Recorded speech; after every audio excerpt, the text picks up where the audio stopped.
নমস্কার বন্ধুরা, সীমা রান্নাঘর। আমি আজকে বানাবো মুগ সামলি পিঠা ভাজা।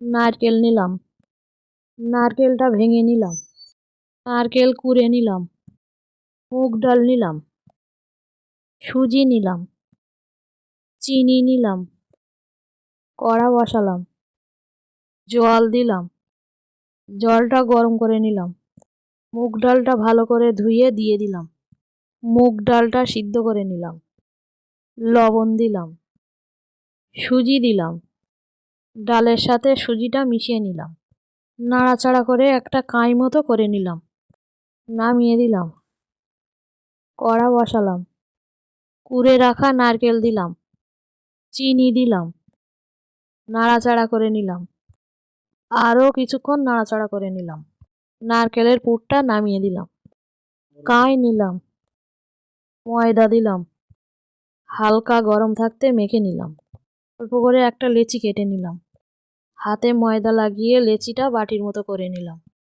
নারকেলের পুরটা বাটির মধ্যে দিলাম, বাটিটা চারি সাইড মুড়িয়ে নিলাম, সবগুলো একইভাবে মুড়িয়ে নিলাম, কড়া বসালাম, রিফাইন তেল দিলাম, তেলটা গরম করে নিলাম, পিঠাগুলো একে একে ছেড়ে দিলাম, এক পিঠ ভেজে আর এক পিঠ উল্টে দিলাম, পিঠাগুলো তুলে নিলাম।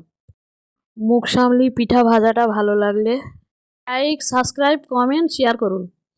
ফ্যান্টাস্টিক।